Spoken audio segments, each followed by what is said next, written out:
ప్రశ్నిస్తారు. నాకు 50 ఏళ్ళకే పెన్షన్ ఇస్తానన్నా నా 48,000 ఏమైంది అని చెప్పి. అదే ఇంట్లో 20 ఏళ్ళ పిల్లోడు, ఆ పిల్లాడు వచ్చి ప్రశ్నిస్తాడు, నాకు నెల నెల 3,000 ఇస్తానన్నా 36,000 ఏమైంది, నా 36,000 ఏమైంది అని.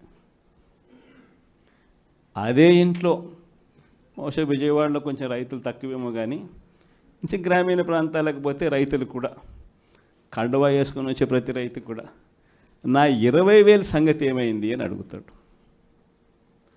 ఇలా ఏ ఇంటికి వెళ్ళినా కూడా తెలుగుదేశం పార్టీ నాయకులకు కానీ కార్యకర్తలకు కానీ ప్రజలకు సమాధానం చెప్పుకోలేని పరిస్థితుల్లో వాళ్ళు ఉన్నారు. ఎన్నికలప్పుడు ఏదైతే మాట చెప్పాడో ఆ రోజేమో మేము చెయ్యకపోతే మా కాలర్ పట్టుకోండి అని అన్నాడు. మరి ఈరోజు ప్రజలు కాలర్ పట్టుకుంటారేమో అని చెప్పి భయపడి రెడ్ బుక్ రాజ్యాంగం నడుపుతూ ఉన్నారు. ఈరోజు ఏమంటా ఉన్నారు, ఎన్నికలు అయిపోయిన 9 నెలల తర్వాత ఈరోజు ఏమంటా ఉన్నారు, సంపద సృష్టించడం ఎట్టనో నా చెవిలో చెప్తే నేను తెలుసుకుంటాను అంటున్నాను. ఇది వాస్తవాలు. ఇదే మాటలు ఎన్నికలకు ముందు నేను చెప్పా, చంద్రబాబు నాయుడు నమ్మడం అంటే చంద్రముఖిని నిద్ర లేపడమే అని. ఇదే మాటలు నేను ఎన్నికలప్పుడు చెప్పిన, చంద్రబాబు నాయుడు నమ్మడం అంటే పులి నోట్లో తలబెట్టడమే అని చెప్పి. ఇదే మాటలే నేను చెప్పా మేనిఫెస్టో ప్రజెంటేషన్ చేసేటప్పుడు. ఇక్కడ ఇలా నిల్చుని ఇలా మేనిఫెస్టోని ఇలా చూపించా. మన మేనిఫెస్టోని ఇలా చూపిస్తూ వాళ్ళు చెప్పిన మేనిఫెస్టో హామీలను కూడా ఇలానే చూపిస్తూ చెప్పా. ఇది సాధ్యమయ్యేటివి కాదయ్యా చంద్రబాబు నాయుడు చెప్పేటివి. రాష్ట్రానికి సంబంధించిన బడ్జెట్ ఇది, మనం చేస్తూ ఉన్న బటన్లు నొక్కే కార్యక్రమం ఇది, దీనికే ఇంత డబ్బు ఖర్చు అవుతుంది. మరి చంద్రబాబు నాయుడు ఏమో 172,000 కోట్లు సంవత్సరానికి అయ్యే ప్రతిపాదనలు ఆయన చెప్తా ఉన్నాడు.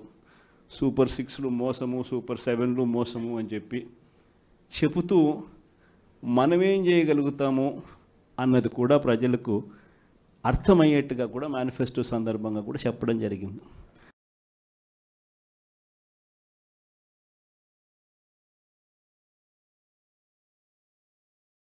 ఈ రోజుకి కూడా నేను చెప్తా ఉన్నా, ఓడిపోయాం పర్వాలా, ప్రతిపక్షంలో కూర్చొని ఉండం అది పర్వాలా, మళ్ళీ రీలు వెనక్కి తిరిగి మళ్ళీ అదే రోజుకు మళ్ళీ తిరిగి వెళ్ళి కనీసం ఇలా జరుగుతుందని తెలుసు కదా ఇప్పుడు ఎలా చెప్తావు అని చెప్తే మళ్ళీ ఆ రోజు వచ్చినప్పుడు ఇదే విధంగానే మళ్ళీ చెప్తా. ఎందుకనంటే రాజకీయాలలో విలువలు, విశ్వసనీయత అన్న పదానికి అర్థం అది. ఎన్నికలు ఎప్పుడొచ్చినా కూడా అదే విలువలు, అదే విశ్వసనీయత అన్న ఒకే ఒక్క పదం మీద మళ్ళీ వైఎస్ఆర్సీపీ మళ్ళీ అఖండ మెజారిటీతో మళ్ళీ గవర్నమెంట్. కానీ ఈసారి ఫామ్ చేసినప్పుడు మాత్రం ప్రజలకు చంద్రబాబు నాయుడు నైజం పూర్తిగా అర్థమైపోతుంది. కాబట్టి మనల్ని మళ్ళీ 30 ఏళ్ళు అక్కడే కూర్చోబెట్టే విధంగా కూడా ప్రజలు ఖచ్చితంగా అడుగులు వేస్తారన్న నమ్మకం నాకుంది. ఎందుకంటే ఈరోజు ఒకవైపున ఇచ్చిన హామీలన్నీ కూడా పక్కకి వెళ్ళిపోవడం అన్నది ఒక ఆస్పెక్ట్ అయితే, రెండో ఆస్పెక్ట్ ఏమిటి అని అంటే ప్రతి వ్యవస్థ నిర్వీర్యం అయిపోయింది. కేవలం చంద్రబాబు నాయుడు గారి ప్రభుత్వం రాక మునుపు మన ప్రభుత్వం ఉండేది. మళ్ళీ మన ప్రభుత్వంలో ఎలా ప్రతిదీ కూడా ఎలా పగడ్బందీగా ఎలా జరిగింది, చంద్రబాబు నాయుడు ఎందుకు చేయలేకపోతున్నాడు, ఈ చర్చ ప్రతి ఇంట్లోనూ కూడా జరుగుతూ ఉంది. ప్రతి పథకము కూడా ట్రాన్స్పరెంట్గా, పారదర్శకంగా ప్రతి ఇంటికి చేర్చే పరిస్థితి నుంచి ఈరోజు అన్ని కొలాప్స్. కేవలం 9 నెలలు. ఒకవైపున వ్యవస్థలన్నీ కొలాప్స్, మరోవైపున ఏది చూసినా స్కామే. ఏ గ్రామంలో చూసినా బెల్ట్ షాపులు.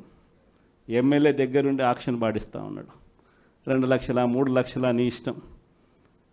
ఆ 2 లక్షలు కట్టడానికి పోలీసులు సపోర్ట్ చేస్తారు, దగ్గరుండి మద్యం అమ్మేట్టుగా. ఎంఆర్పి రేటుకు వాళ్ళు కొనుక్కుంటారు, ఎంఆర్పి రేటు ప్లస్ వీళ్ళ ప్రాఫిట్ వేసుకొని వాళ్ళు అమ్ముతారు. ఏ గ్రామంలో చూసినా కూడా, ఏ బంకులో కూడా ఈరోజు మద్యమే కనిపిస్తూ ఉంది. మొట్టమొదటిసారిగా గవర్నమెంట్ నడుపుతా ఉన్న మద్యం షాపులను తీసేసి ప్రైవేట్ వాళ్ళని తీసుకొచ్చేసినారు. ఇసుక ఎక్కడ పడితే అక్కడ డబల్ ద రేటుకి అమ్ముతూ ఉన్నారు. ప్రతి నియోజకవర్గంలోని పేకాట క్లబ్బులు ఎక్కడ పడితే అక్కడ కనిపిస్తూ ఉన్నాయి. ప్రతి నియోజకవర్గంలో ఏ పని జరగాలన్నా కూడా, ఫ్యాక్టరీ నడపాలన్నా, ఆ నియోజకవర్గంలో మైన్ ఒకవేళ చేస్తూ ఉంటే చేసుకోవాలన్నా, ఏదైనా కూడా నాకింత నీకింత అని ఎమ్మెల్యే దగ్గర నుంచి మొదలైతే చంద్రబాబు నాయుడు దాకా పంచుకోవడాలి. ఇవన్నీ కూడా ఏ స్థాయిలో జరుగుతూ ఉన్నాయనంటే, నిజంగా ఈరోజు వైఎస్ఆర్సీపీ పార్టీ కానీ, వైఎస్ఆర్సీపీ ఎమ్మెల్యేలు కానీ ఈరోజు నిజంగా చాలా మంచోళ్ళ కింద కనిపిస్తూ ఉన్నారు.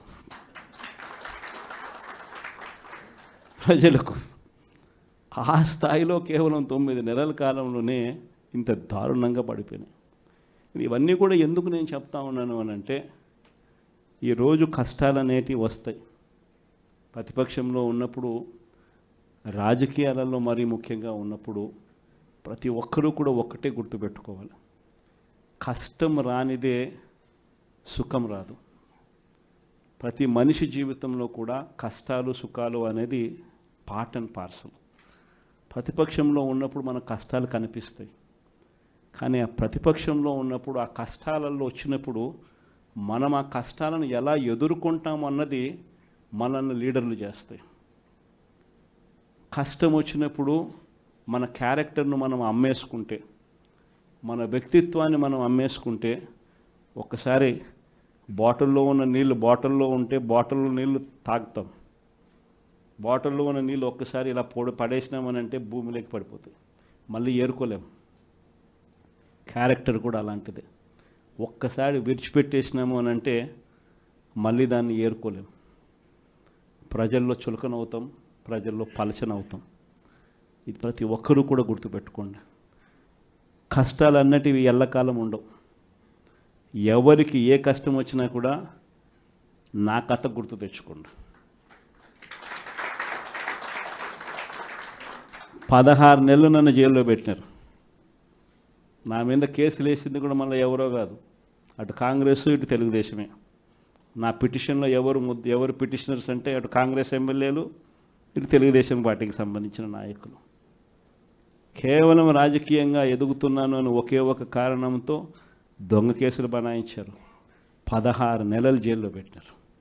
కానీ ఏమైంది? బయటికి రాలా?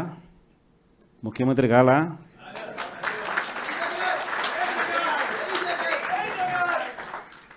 ప్రతి ఒక్కరు ఇది గుర్తుపెట్టుకోండి. ఎవరికైనా ఇంతే.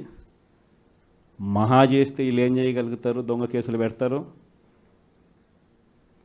కాదండంలా బెదిరిస్తారు, కాదండంలా మహా అయితే 3 నెలలు లోపల వేస్తారు, అది కాదండంలా. కానీ ఏం చేస్తారు? 3 నెలల తర్వాత మళ్ళా వస్తాం, రెట్టించిన ఉత్సాహంతో మళ్ళా పనిచేస్తాం.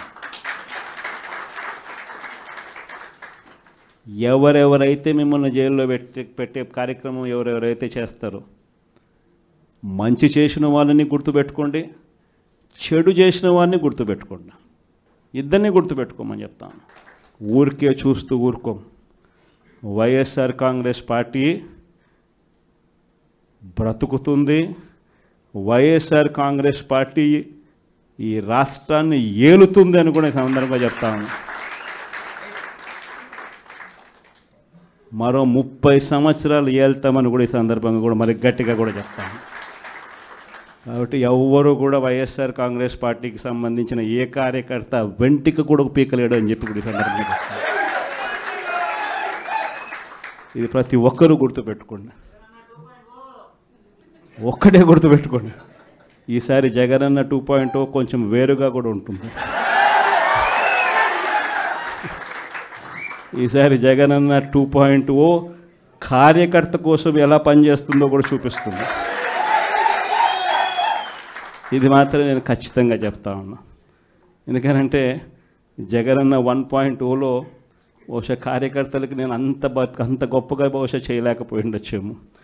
ప్రతి పథకము ప్రతి విషయంలోనూ కూడా మొట్టమొదటిగా ప్రజలే గుర్తుకొచ్చారు. ప్రజలకు మంచి చేయడం కోసమే నా టైం కేటాయించా, నా తాపత్రయపడ్డా, ప్రతి విషయంలోనూ దానికోసమే అడుగులు వేశా.